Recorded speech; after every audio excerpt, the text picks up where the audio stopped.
केहू के बिना जाना तक के आदमी के। दीदी जी केला ही रहेगा ना त का हो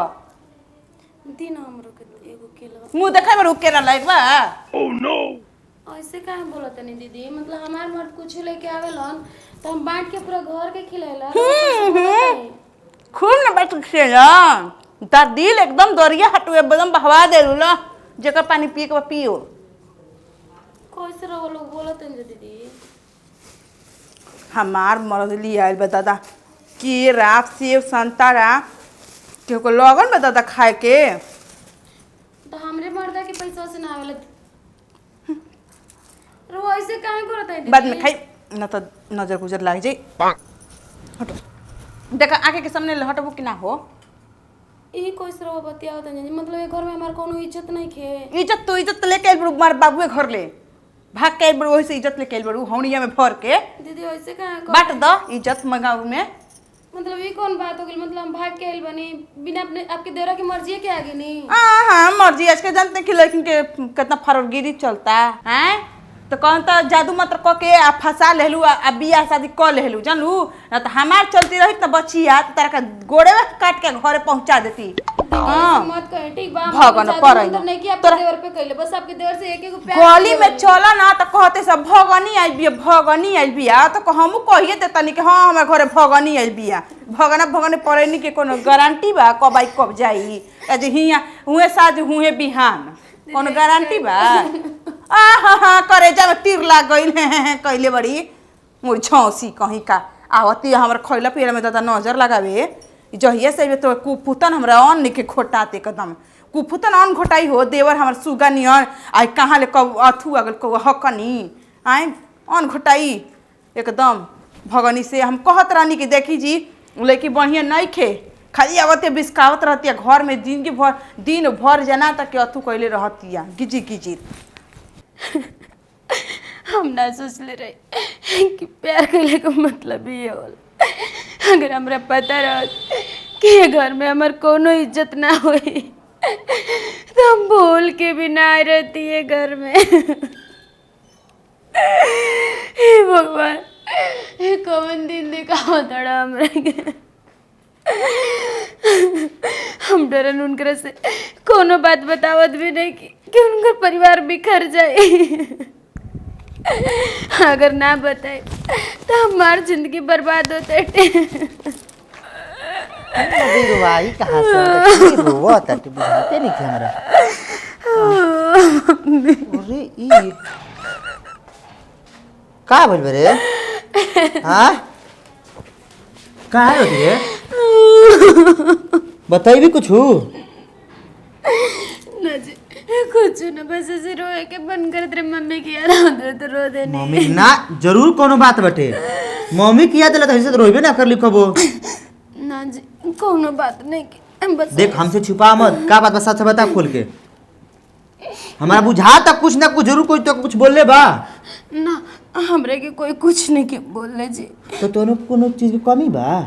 ना जी तो तब ना हमरे होत के रही तो कोनो चीज की कमी नहीं के कैसे कि अगर कोनो चीज की कमी भी रहा तो हम सह लेती तो बतिया का बा बता मम्मी की तबीयत खराब बा हाँ आपके बाबूजी हमरे के रोज रोज ताना कसले भौजी वहाँ के केला खात रही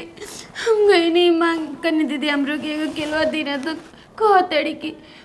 हमरे की नजर लगावतड़ी केला खाता नहीं तो तोरे के केला देब हमार मर्द रुपया कमाता हमार मर्द लेके आइल बा तोरे के हम देब उड़नी परैनी पता नहीं का कहत रहे जी के अरे हाथाना दिन से कहती तू हमरा के यही बड़ा कहतड़ी तोरा पहले ना बताया कर रहे कोली जनतनी हम ना सोचत रही कि राउर घर बर्बाद होके काहे उनकर मर्दे अकेले कमाला हम कमाइले ना कहीं कि राउर परिवार में रह इतना अपने खुश रही ना कि हम आपके परिवार से रह के अलग नहीं कइल चाह तो एकर कौन मतलब भइल बा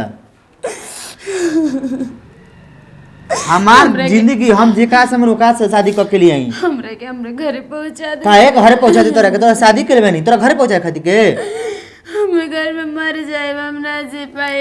ऐसे काहे कहती मर्जी कहां भी तन चल तो करके बताओ तनी हम ना ना हमरा का देखी रहो अपने भाभी के ना डांटब। हम भाभी से पहले शादी करेंगे कि तोरा से कैले बनी ना रहो शादी हमरे से कैले तो तब का बतिया होतड़ी। लेकिन हम नहीं के चाहत कि फिर हमरा घर में विवाद हो के इनमें विवाद के बात नहीं क्या कर बोले कैसे है बता। तू कमा के खियोते हम तो कमा के खियोते नहीं हम आज तक कुछ बोल नहीं ना मुंह के होकर बोले वाला रे। चलता चलता चलता चलता ना तू चलता पहले कैसे बोल दे रही तोरा के लड़ाई रवा ना करे काहे ना लड़ाई करी रे कोई जोने मर में तो ने बोल दिया कुछ वो जयदी भाभी ने बोले बड़ी कोई और नहीं के न बोल ले बता हमारे के पोते ना लगन कहिए तो के बोला तरी तो हम देखा नहीं कि रोवत है का भइल बे करा हम रोज ऐसे खुट के रही ना जी हर बात में हमरे के लेकिन तू एक दिन हमारा कना बतैली चल बार बता तनी चल ना जी रह दे जी सुने ना। हेलो फोनवा नतिया कट गई 3 बार लगा देहनी काई के टावर में ना रहली सन। हेलो गोला तनी माई चलता तो का समाचार बा हां बोली अरे मैं तो रुक तो बिस्मात भइल बा एगो आदमी के का हो जाए से एकदम मत तो अरे से बतिया होता नहीं। अरे रुकी ना माई के फोन आइल बा काट दी तो ऐसा कहता बुझाता कि सर्विस से नौकरी लागल बता रहा कमती बतिया होता सर्विस के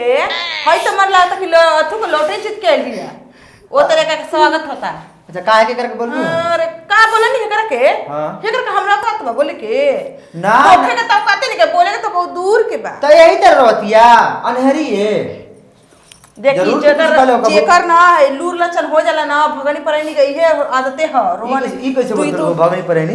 देवी जी आई बड़ी आरती उतारे के पड़ी तार हिम्मत कैसे होगे बोले के बोलू तो दोबारा बोलो मत के घीटे जवाब नहीं पिलता बने तो आ तो कुछ बोलले नहीं कि तारे के अच्छा हे जोड़ी सुहा देली बेरवा के जड़ी सुगले बिया पता नहीं कि आजकल काहे बोले रे बाड़न शादी तो करे नहीं तो भगा के लिए खेल बनी जना तक बारात गोरलन मा डोली बजाए उतर बती उतर भगा के नहीं डोली बाजा लेके जाई हमार मन हमार दिल तू के बोले बताओ ना आ तू ढाबा भइल बाटे कि जे एकरा मन करे ओका के दिल देत रही भइल बनी देखिए कहते तनी कि तो आप ना आप देख ली रास्ता आ नहीं तो कहते से रहस। हां तो देख ले के रास्ता हो बुझा के कौन की कमा के खियो तू ना जी ऐसे मत दादा पता अरे अब तोरा चलते केतना हमर बोल रहे देवर हाताना ना बोलत रहा खोखत करला हमरा आगे लेकिन तोरा चलते मन पहिला के दिन ह काहे ना खोखी हां बोला ना बोला एक दिन तोहरा के मारी लाते से भाते कैसे कैसे मार दी कैसन हो भाभी पूरा हाला वाला पूरा होल सुनाई देता है का भइल बटे लो हां जरला में फोरन डाल लेनी जा है का ना निमन को आइल बड़ी मार हाला मचा के धइल बड़ी घर में को झगड़ा सुन ले हम जा अरे तो होल सुनाई देता हाला गुला कइले त तनी आराम से 5 साल हम उतरल बानी कब सुन ले हम हाला गुला लेकिन है कराए आवते घर में बिस्मात हो गइल बात जान जाई काहे बिस्मात हो तो काहे ऊ का करता घर में आदमी टाइम से उठिया ना झाड़ू पोछा ना लगे त बिस्मात है ना होई खाए के ना बनी अभी ले भूखे बानी खइनी ना घर जो देखत नहीं अरे भाई नया नोचर आई देख लो कतना भूखे बाड़ी खा के भइया करी बेटा हुआ जगह हाथ ही नहीं था हमर देखे ना हमर मर देला कमा के तू देवला पर मेहर तो हमरो मर दे तू करे चाहिए भाई अच्छा यार वो पालिश मारे ये गिलावा मट्टी कर दे में तो वो पालिश मारे नहीं बतिया तनी जाई चा अपना देखी ये जूता चप्पल ही पालिश मारता नहीं करा फ्लाइट है जा बताओ हुनकरा पलाइट मारी जा हां माई को त जे अच्छा घरे अपन जाई घरे अपन घर देखी का होता तू घरे जो घर के मैटर का मैं तारा चलते होता जो ना होगा तो तू करवा दे एकरा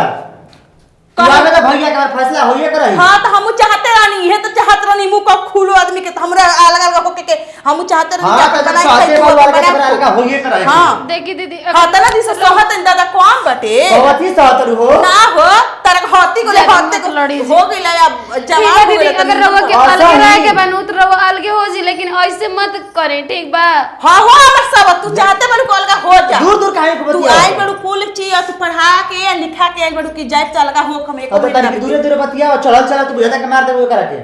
नहीं तू मार दे जमल मेरे हमरा के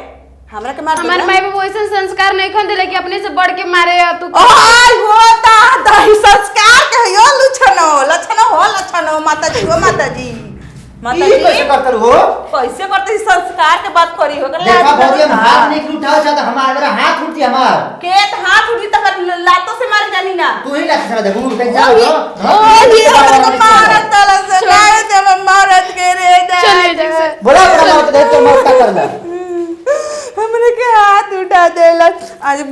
फोन करते नहीं करके हम बलावत निकाल के काल आई या बटावारा होई हमारे से बर्दाश्त नहीं के होते कर जा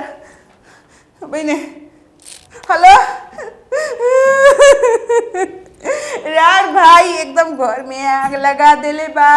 रउआ काल के काल गाड़ी पकड़ के आई हम कुछ नहीं के सुनल चाहत हम अब एको में ना रहम न तब खाना ना अन्न पानी नहीं के घोटात हर रउआ गाड़ी धरी आ काल के काल उतरी